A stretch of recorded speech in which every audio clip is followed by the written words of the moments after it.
Hi, everyone. Welcome to the Bourbon Obsessed Bourbon and Distillery News Podcast, your commercial-free, and therefore money-free, bourbon podcast for Monday, September 15th. I am Ed, and this week I am joined by my wonderful and knowledgeable wife, Karen. How are you doing, Karen?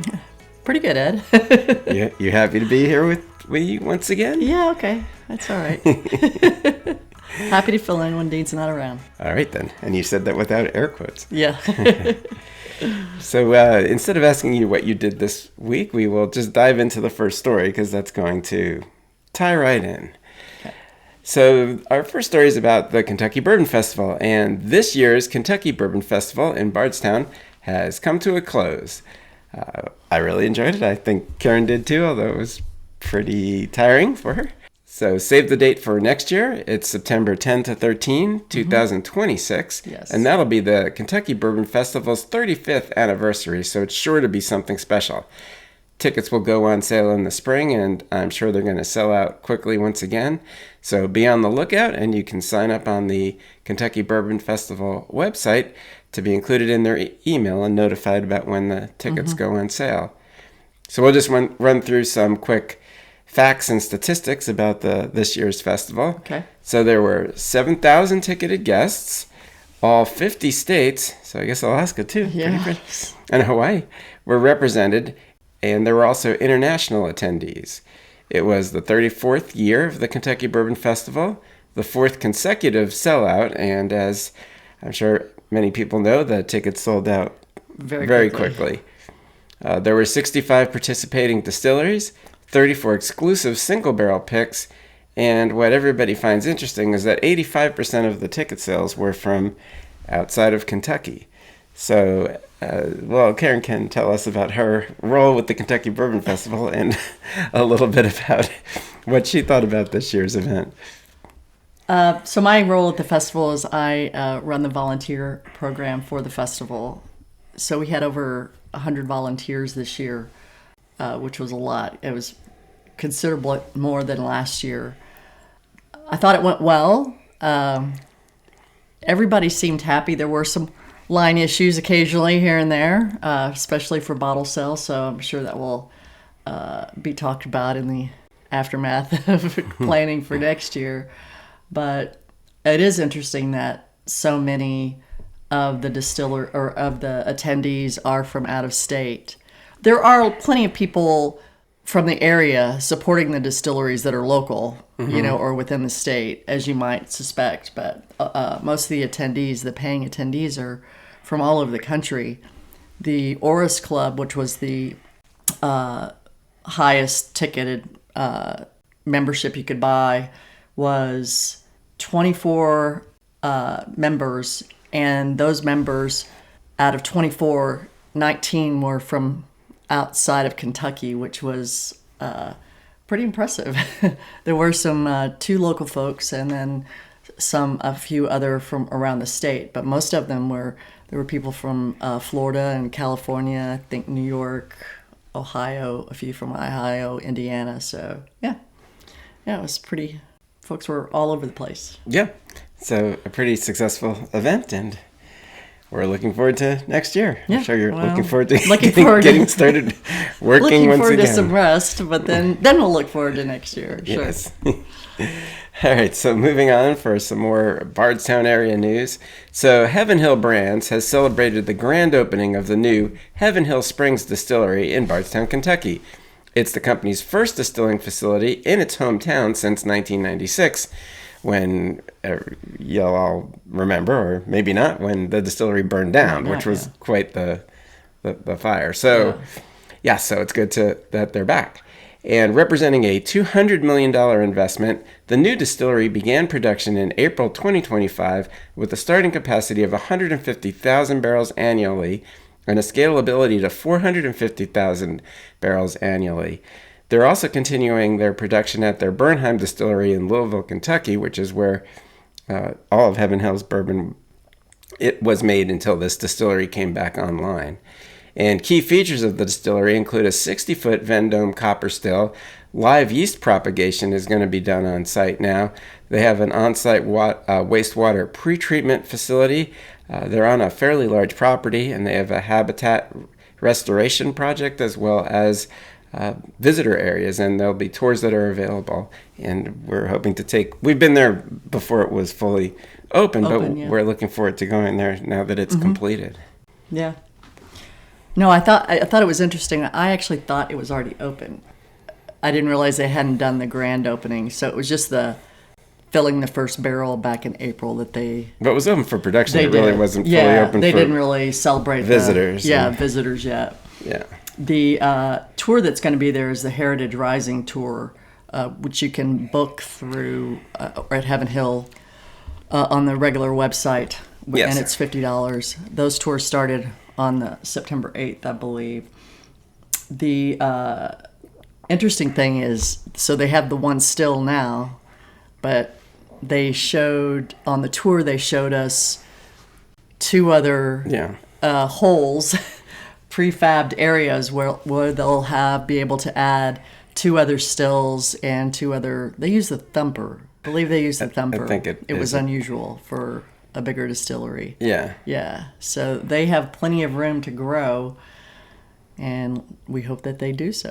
Well, I think the only thing that required more walls to be knocked out was to enlarge the area for the fermenters, right? But the rest of it it's already set up for the expansion. But they had a space place. for an area, I think, for the fermenters. Right. It's outside. It would just have to be at the moment built out. Yeah.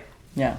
In a related story, to mark the opening, Heaven Hill released Heaven Hill Master Distillers Unity, which is crafted from the last remaining barrel distilled at the original Heaven Hill Springs Distillery in 1991 by Parker Beam, mingled with 14, 8, and 6-year-old bourbons distilled at Bernheim. These bourbons were distilled, collectively, by former Master Distillers Parker Beam and Denny Potter, as well as current Master Distiller Connor O'Driscoll, uniting generations of craftsmanship. Bottled at 107 proof, the release is priced at $225 for a 750 milliliter bottle, with only 4,000 bottles available exclusively on site. And as far as I know, the only way you can get it on site is by taking the tour of the new Heaven Hill Springs Distillery, and then it's included in what I've seen as pictures of the tasting that you get to do at the end of the tour, and then you get to buy one bottle per person. Yeah, which is good. Did you mention, though, also so this distillery now and their future capacity makes them the largest independent maker of bourbon. Pretty impressive for Bardstown. Yeah, well, I mean, between this and Louisville, I mean, I think this is equivalent capacity. It is equivalent. It's 450 for Burnham, and once they get all the stills and everything online there, it will also be 450. Yes, so it's almost 900,000 barrels a year. That's a lot of bourbon. That's a lot of bourbon. And continuing with Heaven Hills, a lot going on over there these days. So they've introduced the Bottled and Bond Artist Series collection, which is a collector's edition packaging celebrating the brand's history. The bottles feature 5 original watercolor illustrations by Kentucky artist Bree Bowers, including 2 that are only available at the visitor centers for the distillery. Offered at an MSRP of $49.99, the bourbon inside is the Heaven Hill 7-year Bottled and Bond bourbon.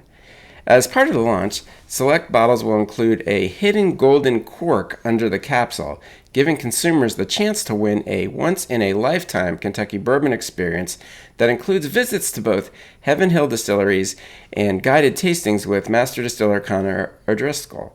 The Artist Series collection will be available nationwide in September 2025, although supplies are extremely limited. So, yeah, I mean, everybody likes Heaven Hill 7-year Bottled and Bond. We've got one. I picked one up at Kroger. I thought we had more than one. No, it's just one. We've got the Rick House. I came across another one, but I didn't end up buying it. I should have bought it. But they're very pretty. They're watercolors. This artist specializes in watercolors and has been an artist in Louisville for a while, although she's originally from New York, I think. But the bottles are very pretty. They're very... I like them. I'd like to get the collection because they're nice. They're brightly colored labels Yes. as opposed to the sort of It's like in faded color. tone of Yeah. the regular Heaven Hill. But And do you think anybody's going to find the hidden cork? well, I don't know. I mean, it's what sort of makes them weird because these are bottles. While the bourbon inside is good and everybody enjoys it, it's Right. not like, it's some special bourbon that you're going to want to open it and taste. You can pick up another bottle of Right. the exact same thing. Right. So I think if people were buying them, just to collect the whole series, they're not necessarily going to open them. And so that golden cork that gives you those really cool. I would love because you get a tour of Bernheim. Did you read the? I forgot to look at the dates on the contest. There's probably a range of dates that you have to find the ticket by, but yeah, I'm sure. Yeah, so you can't open it 20 years from now. I forgot about that. Expect a tour. Oh look, I got the ticket. so yeah, that's going to be interesting because it's both a collector's bottle that. People might want the whole set, and they're not necessarily going to want to break the seal on all of them if they're going to display them together. Exactly. So, yeah, I don't know. We'll see. Time will tell. We'll have to open ours if we want to win, too, which is, I don't know. But I think even if you do, actually, I looked, even if you do find a golden cork, that doesn't mean you've won. No, it enters you in the contest. It enters you into the contest to win. It's not like so Charlie it's a and the drawing. Chocolate Factory. Yeah, it's just the golden cork doesn't ensure that you won. It's just it lets you enter the contest. So, right. Yes. Yeah. Point that out to the public. Yeah, very good. Thank you for doing so. All right, moving on out of Bardstown, the Jack Daniel Distillery has launched the 2025 Hero Selection, a limited edition release in its single barrel collection honoring military service. Selected by U.S. Army veteran twin brothers and longtime Jack Daniel's employees, J.B. and L.B. McGowan, this year's expression is bottled at 125 to 140 proof and packaged in a collectible gift box adorned with a medallion highlighting Jack Daniel's military ties. It is available for $69.99 for a 750 milliliter bottle at military duty-free stores and in limited quantities at the White Rabbit Bottle Shop at the distillery. The annual Heroes Selection release is part of Jack Daniel's ongoing commitment to those who serve. Since 2011, Jack Daniel's Operation Ride Home campaign, in partnership with the Armed Services YMCA, has raised over $4 million to help more than 14,000 junior enlisted service members and their families travel home for the holidays. Yeah, I like that story. Yeah. I like the twin brothers story. They served the military. The Operation Ride Home is pretty cool. We take it for granted that we're here when we could just drive home, but if you're in the military, sometimes you got to fly across the world. Yeah. Yes, and that's not an inexpensive ticket, so that is a great cause. So you can buy the bottle at the White Rabbit. Yeah, at the distillery, and at otherwise the distillery at military in limited bases. quantities, or then on the shelf somewhere at your local liquor store. No, military base. Oh, that's right, the military base. Yeah. So it is your local liquor store if you live on a military base. Right. So they have the opportunity to purchase the bottles. Yes. But if you're a collector or whatever, you could go to Jack Daniel's and perhaps score a bottle also. Yes. Yeah. So that's very cool. Good story. Whiskey for a worthy cause. Absolutely.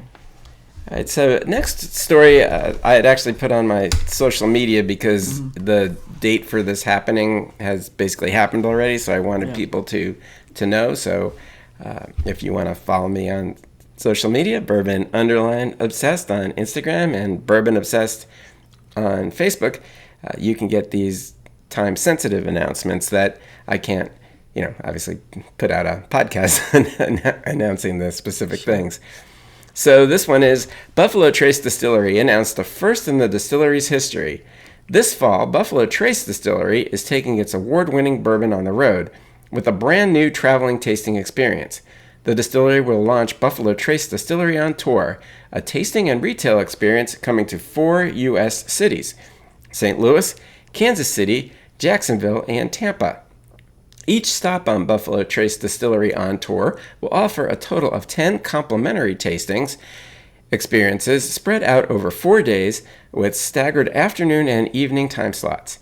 Each session will feature a guided tasting lasting approximately 1.5 hours and a lineup of popular brands including Buffalo Trace Bourbon, Eagle Rare 10-year-old, Weller Antique, and the new Sazerac 100 Proof Rye. Oh. cool. Yeah, the experience is free to attend, like pretty much all Buffalo Trace It's standard most of it. events.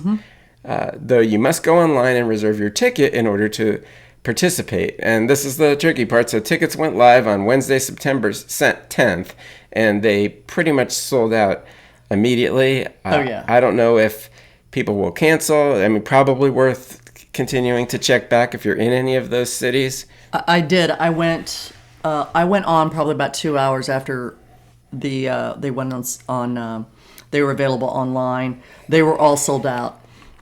On their website, however, on the Buffalo Trace website, it does say check back. Yeah. More tickets may be released. I don't know if they're going to add more tickets, but what happens is if people cancel, because they ask that you cancel if you cannot make the event, those tickets then would come back on for somebody else to pick up. So yeah, keep checking back. It's certainly happened to us more than once where we've checked back and got a tour that we really wanted to do when it was already sold out. So yeah, and especially for these events that are free, because it doesn't cost anybody to reserve their tickets ahead of time. Right. So, people may reserve many, people may reserve and then check their dates later. Yeah. So it's not a terrible chance that there might be something that pops up, but you probably have to be checking fairly frequently to catch it, because somebody else will grab those up right away. But anyway, I mean, it's a cool idea. It sort of goes along with like the outpost that they had opened in London. Yep. And we did a similar thing a year ago, March. Yeah. Bushmills had done a program in Chicago, kind of the same way, where you could sign up to taste their products. They were bringing their show on the road. I think they went to other cities, but our closest New York, one, I can't remember if it was more than New York and Chicago. But it was... we went to Chicago. And there were two shows that night. It was very cool. It was very cool. It was really neat. It was enjoyable. So they did a fantastic job. Get out there and travel with Buffalo Trace. Yeah, I mean, if you live in those cities, it's a little closer than going to Frankfurt. Yeah.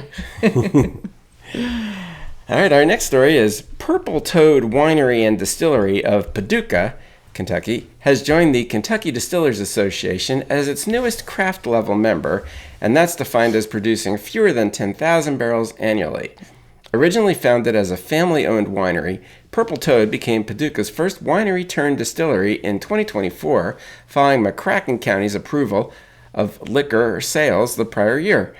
The distillery produces bourbon, other whiskey, vodka, and agave spirits, utilizing innovative techniques that repurpose winemaking byproducts to reduce waste. Very cool. We've only been to Paducah once. We did go to a couple wineries. I don't remember if this was one of them. But they've been around since 2009, so they're not new. No. Which is really cool. And they had been sourcing bourbon and doing releases that way. And now they're able to lay down their own, which is pretty cool. Yeah. It's what happens when the liquor laws change. They wouldn't have been able to sell anything had they had done that before. Yeah. I mean, so that would be my guess. I was not aware that, for people that don't know, Kentucky has had many dry counties. Many over the years have stopped being dry and have had changed their laws. I think largely because they realized they were missing out, because people are still going to drink and buy whiskey and whatever, and they're just going to other counties to do it. So you might as well get the benefit of it all. So I didn't realize that Paducah was in one where, I mean, obviously you could sell wine before there, and I guess beer, but you couldn't sell spirits. So they needed this law change to go into effect. Yeah, so they're good to go. So congratulations to those guys. Yeah, we'll have to try their bourbon one of these days. It's another place we got to go to. Yeah. All right, so leaving the state, we go to the American Distilling Institute has awarded its 2025 Distillery of the Year award, which they call the Bubble Cap Award, to Southern Distilling Company of Statesville, North Carolina. Founded in 2013 by Pete and Vienna Barger, the distillery has become one of the largest privately owned operations in the U.S., producing its Southern Star brand and contract distilling for more than 170 others. Southern Distilling has also played a key role in advancing legislation to expand opportunities for North Carolina craft distilleries.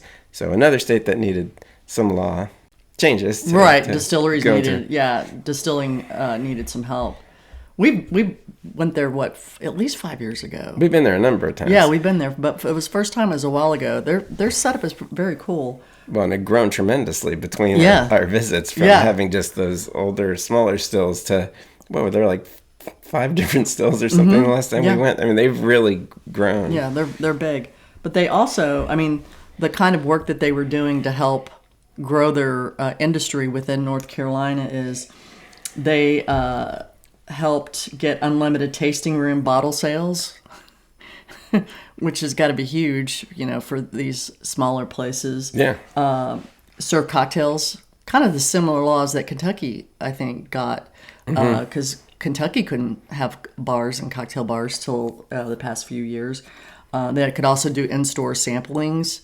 So they really put it out there to help legislation be passed for the smaller distillers. So, sounds like it's well-deserved. Yeah, and I think if memory serves me, Statesville had been a big distilling capital. Yes. For in the pre-prohibition years. Pre-prohibition, yes. So they're really just returning to what they were, and I think that was because all the railroads met there, so it was like the perfect place. That sounds familiar. Yeah. I remember we got a history lesson when we were there. And we've been there a couple times, so we've got it a couple times, so a little bit of it is actually stuck in our heads. Yeah.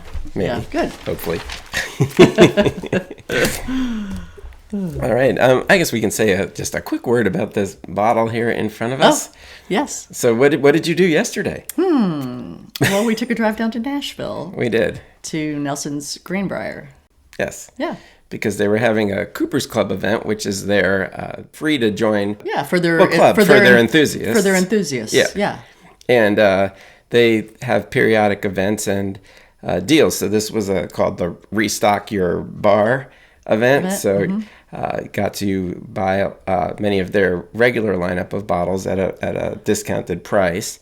And then on top of that, they let us taste a bunch of newer things coming down the line and do their bottle your own experience, where we got to bottle this 10-year. It's a 10-year single barrel, yeah. It's very cool. Which is actually quite good. Yeah, it's what you're drinking now, right? That's what I'm drinking now. That's what you're drinking now. Yeah. No, the event was great. They provide food. You got a free cocktail. They had great local Nashville music there. The guy was playing country music. He was fantastic. It was a really very enjoyable event. It was only 2 hours, but we only drove 2 hours to get there, and it was great. I would certainly do that again. Yeah, no, it's a lot of fun. We're actually a big fan of theirs. The restaurant there is great. They have good food, good cocktails. The Cooper's Club opens up for membership periodically, so if you're a fan of theirs and you're within the area and you keep your eyes peeled or get on their mailing list. Yeah, just get on their email list and get in the club, and you get to do all this stuff too. Yeah, it was fun. Yeah, very cool. So thanks to Nelson Greenbrier. Yes. So our next story is Sazerac Barrel Select has announced the Elmer T. Lee Charity Sweepstakes benefiting St. Jude Children's Research Hospital. For every $100 donation, entrants receive one chance to win a VIP barrel selection experience at Buffalo Trace Distillery with Master Distiller Harlan Wheatley. The prize includes a one-night stay in Stag Lodge, a private tour and lunch for up to 8 guests, a barrel select session, and an $18,000 cash prize, which can be used to purchase bottles from the chosen barrel. The sweepstakes runs September 8 to 30, 2025, with the winner notified the week of October 6th. And I guess it's not clearly stated in there that the barrel you get to choose is an Elmer T. Lee barrel, which is pretty unique. Yes, it is that barrel. You get to choose Elmer T. Lee. Yes. Yes. Very cool. They've done it before, not a charity necessarily, but they've done picks of Elmer T. Lee, but not very often. No, when was the last one? It was like over a decade ago. Yeah, it's been a while. I've seen, only because I've seen them, people selling them on secondary. This is very cool. Yeah, we would like to win. And you can't win if you don't donate, so... Well, you can because you have to legally. You have to mail in your. But really, for charities, I have to say, I mean. Yeah. Well, we've always supported St. Jude's, and we made our $100 donation. it would be that would be quite the of all the picks you could probably do. That would be that'd be a very cool that'd be a one. very cool pick you could do. It sounds like the whole experience would be great because it's a VIP experience. So Well, you get to stay there in that lodge. Yeah. So donate to a worthy cause. Yeah, absolutely. Get the opportunity to And it win a doesn't beverage. last forever. That's a nice thing too. Like there's a quick, it just started the 8th. It's over the 30th, and they're going to announce the winner the first week of October. So it's something that you can keep on your radar and pay attention to. Yeah. Yeah, very cool. All right, so our next story is Wild Turkey has unveiled a new global campaign. When you know it's right, don't change a damn thing. The ad campaign honors master distiller Jimmy Russell, 71 years at the distillery, making him the longest-serving master distiller in the spirits industry, and the brand's signature Wild Turkey 101 bourbon. At the heart of the campaign is a film directed by Kiko Ohe, Kiku, with GUT New York, featuring the Russell family and bartenders and fans from key markets. The film has a mixed media approach incorporating film stock, 8mm, 35mm, and digital and historical photos and artifacts which are reinforced by memorabilia from Jimmy's 7 decades in the industry. Rollout begins fall 2025 in the US, Japan, Australia, and South Korea across digital, social, TV, and print.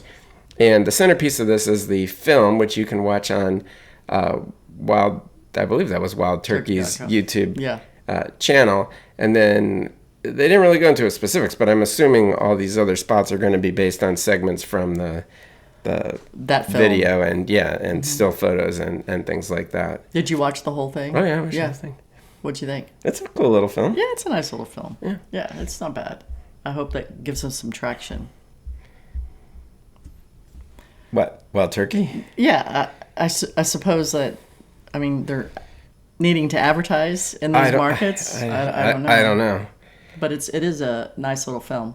So if you're not familiar with it, it's a good introduction, I think. And we talked about, Dean and I had talked about on a prior episode when we talked about Campari's financial statement for the quarter.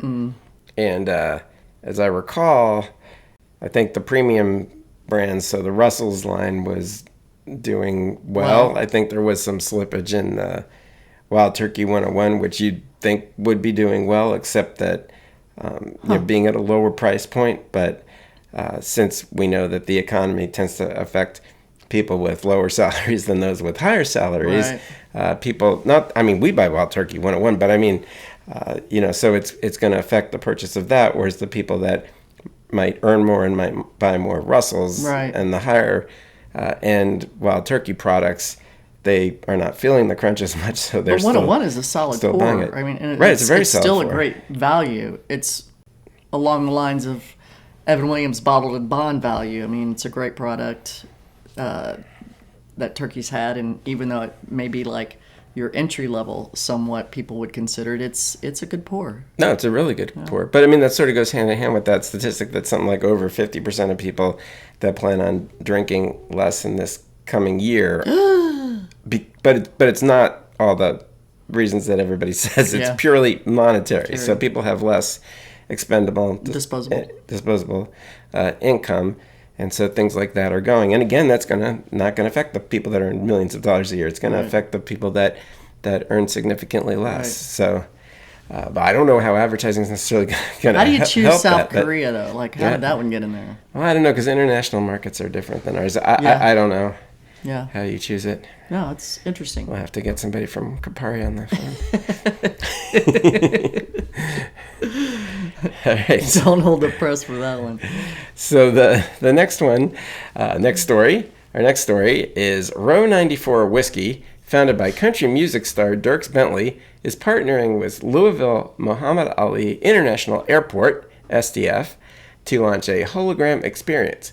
Beginning September 12, which was Friday, a life-sized hologram of Bentley will greet travelers, share the Row 94 story, and direct them to exclusive and signed bottles of his Broken Branches bourbon at the airport's Distillery District Marketplace, which is in the post-security rotunda.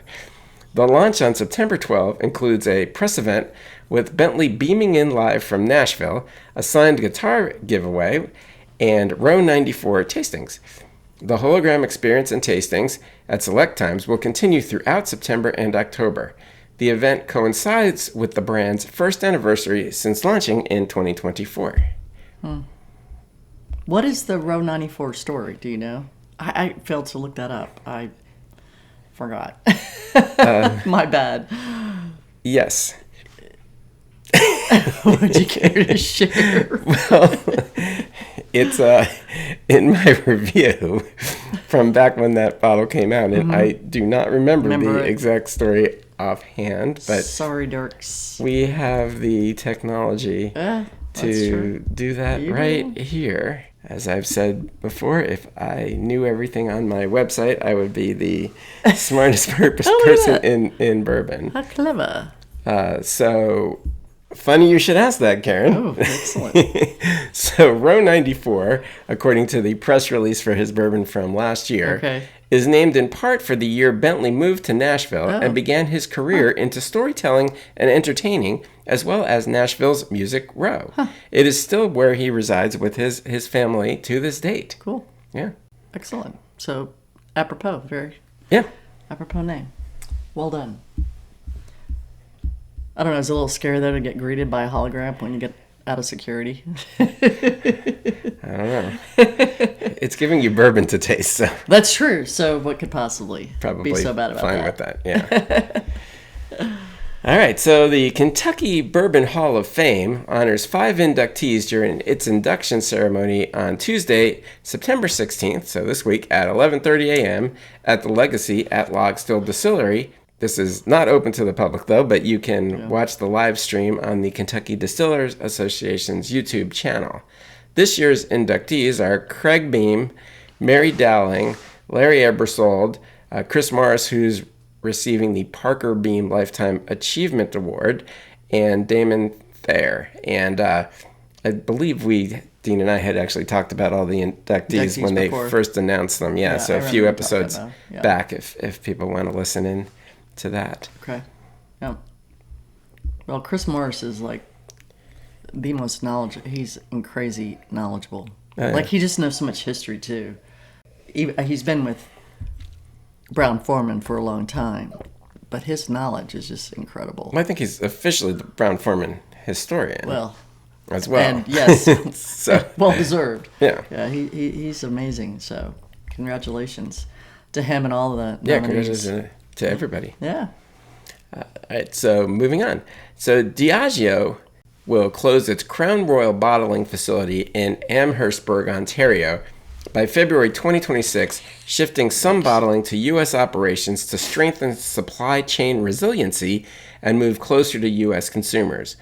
All Crown Royal will continue to be mash distilled and aged in Canada, with bottling for Canadian and non-U.S. markets remaining at the Valleyfield, Quebec facility, but whiskey destined for America is going to be bottled here. In the States. Diageo notes its ongoing impact in Canada, because they want to say that they're not abandoning Ontario, which I believe is the largest buyer of spirits in the world or something like that. It's got it's a good customer, I suppose. So, and so Diageo notes its ongoing impact in Canada, with products supporting more than 9,700 jobs, over 3,000 in Ontario, and contributes more than 300 million Canadian in revenue annually to restaurants and bars. The company has invested about 150 million Canadian in Canadian production facilities since 2021 and will maintain Canadian headquarters and warehouse operations in the Greater Toronto area. Diageo will support impacted employees through this transition and will work alongside Unifor to provide assistance for its unionized employees. Was this tariff related, do you think? They don't come out and say that, but I'm sure it had some effect. Yeah, it has to, because if it's bottled here, well, I don't know, because the whiskey's still coming across. Right, but it's in a different form, so my guess is that... But wait, the whiskey's not even affected by the tariffs anymore. But when they would have made that decision, it might have been. Do you know, they were worried about it, yeah. And it could change it, literally. The drop of a hat. It could change at the drop of a hat. But currently, that wouldn't make any difference. But No. I mean, it's probably cheaper to bring it, who knows, down here in tankers than it is to bring it in cases. And well, and they said it was going to be bottled somewhere in Alabama, and then they haven't built the facility yet. But why wouldn't you just go to Lebanon where they have a distillery there? Well, maybe they will, because if they're stopping by February 2026, that's not long ago. No. So, there's no. They've got to have a plan. Right, in if place something's already. not already almost Yeah. underway, Yeah. they do have the facilities here. I would have thought they would have had the facilities here. Yeah, I don't know everywhere Diageo does, but we do know they have Bullet, Stitzelweller, and the other Bullet productions facilities here in Kentucky. Shelbyville and Lebanon. I think it's in Lebanon. That one's not open to the public, so and they don't talk about it. It's like CIA headquarters. So. What happens in Diageo stays in Diageo. Sure. All right, so moving on. The Nashville Barrel Company, a non-distiller producer founded in 2018 and currently with 2 locations in Nashville, Tennessee, has announced their expansion into Kentucky. The Louisville Barrel Whiskey Co., as it will be called, will join the ever-increasing number of distillery outposts opening in the city. It is expected to open in early 2026 at 717 East Market Street in the New Lou neighborhood, across from Evergreen Liquors. The new space will have a tasting bar, bottle shop, and space for hands-on distillery experiences. So, yeah. There are a lot of places to visit in Louisville. We have another story about a place coming to Louisville shortly. I think we have stories every few weeks. Right, but I mean, I was looking at the distilleries, tasting rooms. There's 16 or 17 places. A lot of them are on Main Street. A few are in New Lou, and then there's various others kind of just on the outskirts of, I guess, what would be considered the downtown area. Not far, like within a mile and a half of downtown. So, yeah, there's hopefully they all stay busy. I mean, that would be my concern, is now the market just for those types of places is becoming pretty saturated in Louisville. Well, it's definitely becoming saturated, but apparently they feel there's room for more. I mean, I think it's interesting. It was one thing when it was Kentucky. So what people don't know, for every Kentucky DSP that a distillery has, it's allowed to open one outpost somewhere else in Kentucky. So that partly accounted for many of these places springing up, because you now could do that. And of course, why wouldn't you want to go to the biggest city and have a place where people could try your whiskey and buy bottles? So I understand the Kentucky distillery is moving in, and that fits in with everything. Right. What's strange to me is the out-of-state distilleries that are starting to move in. We had Whistle Pig make that announcement like 6 months ago. And now we have these guys. That honestly I don't completely understand, because I think people come to Kentucky to visit Kentucky distilleries. Maybe that's going to change and they're just going to come to visit everybody. But interesting. So we'll see how that plays out. It'll be interesting to see if that drives them business no matter where you're from, right? You don't have to be just Kentucky. Yeah. And maybe you can't make it to Nashville, so you check them out here. I don't know. Yeah. But we hope they do well. Well, and it's just a segue into our next story, where Payne Spirits, the Gothic-inspired whiskey brand known for its gargoyle-adorned bottles, has acquired the historic Whitesides Bakery Company building at 1400 West Broadway in Louisville's West End. Built in 1908 and long known as the Castle, the 60,000 square foot mission-style landmark will be restored and transformed into the Von Payne Castle Distillery and Tasting Experience. The facility will showcase Von Payne's offerings, including its bourbon and bold black currant-infused whiskey, and host immersive events highlighting the brand's darker edge, and that's, according to them, their terminology, darker edge. I'm not exactly sure what that refers to. But anyway, the project is expected to bring new energy, jobs, and investment to Louisville's West End. And if I recall, their original base is Florida. So they're basically another out-of-state company that's opening a... The founder, Steve Allen, is from Clearwater, Florida.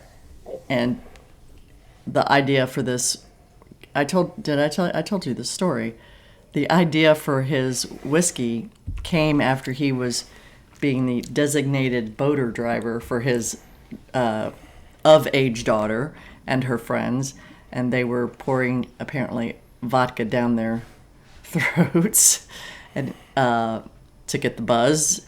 And he thought, well, isn't there a better, don't you have other options? And they were like, well, we don't like Fireball, we don't like these, we don't like that.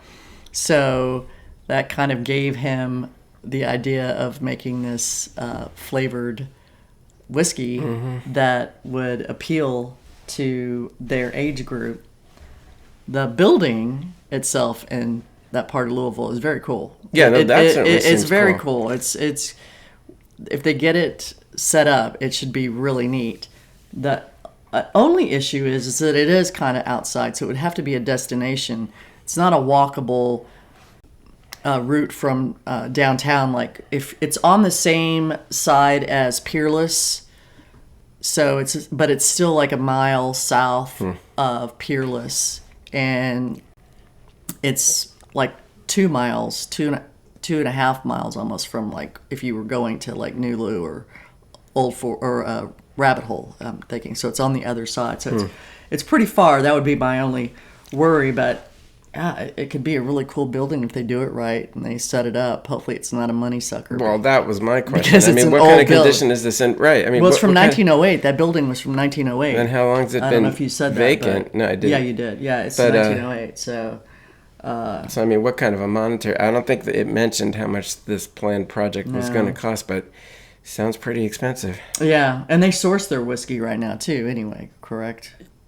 Yes. They source their whiskey. So I'm not clear they're going to be distilling it at this either. So no, I don't think they are. Yeah, so I think it's going to remain sourced. This is really a public-facing venue, not a production facility. Yeah. It could be. The building could be cool. So the whiskey, you haven't tried it? No. Yeah, they have kind of like a dark arts type feel. Like they're kind of, I don't know, kind of gothic type. Well, feel. from the packaging and marketing, but I think the character and of whiskey is probably that is intentional. Very that is different part of their very different type of whiskey than dark arts. No, I wasn't comparing it. I was comparing their feel as far as the labeling and all of that jazz. Yeah, honestly, I mean, I had originally gotten their press releases about the what's the berry? Currant. Yeah, black currant. But I don't usually report about on the flavored whiskeys, so. Honestly, really didn't talk about it very much, but we're talking about it now because it's well, that's why we're talking about it now because it's opening. It's going to be in space in Louisville. So. Yeah. Well, we hope we always wish everybody well, so we hope they do okay. Yeah. Well, and blackcurrant. Yeah. Yeah, blackcurrant. So, for all the blackcurrant whiskey fans out there, right? Well, I mean, I think it's popular. Whiskey. It must be doing well. There are plenty of flavored whiskey fans. So, yeah. But I mean, they had a few unflavored ones. I don't know what. I mean, one or two, I think. Yeah. But I don't know what. I suspect they had that doesn't proof. take a very large share of their market. They had a Von Payne Reserve, which was a. I don't know if they didn't say cast strength, but it's a higher proof. It was like 113, 7-year black currant. So, could be good. Was that one black currant? I thought there's a 7-year straight. Oh no, that was the. You're right. You're right. That's right. That was just the regular bourbon release that they did. Yeah. So, all right, and then on to our last story. Oh, that was fast. Surprisingly, that was a lot of stories.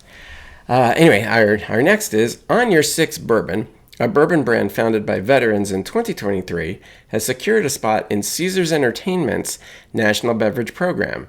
Effective immediately, the bourbon will be available at Caesars properties in Nevada, Colorado, Florida, Louisiana, Maryland, Missouri, Nebraska, North Carolina, Ohio, and Virginia. The announcement follows the brand's Nevada launch at Caesars Palace in February 2025. On Your Six is a self-described, purpose-driven company committed to honor and integrity. To that end, the On Your Six Foundation was created to support organizations that enrich the lives of local heroes and their communities. And that is really why we're including it here, because they're another brand that does do some charitable work. Right. Yeah, I mean, first of all, scoring Caesars to get your whiskey distributed is pretty good. It seems like a pretty major thing. Yeah, so that's congratulations. Very surprising for a brand that honestly, I have to say, I know we didn't next know much to nothing about. Yeah. I've not really seen it here around in our area. It hasn't been around for long. I mean, it was founded in 2023. Right. What I liked about it is I didn't understand the name. So I looked up On Your Six, and so that was, the origin was, it was from World War I fighter pilots.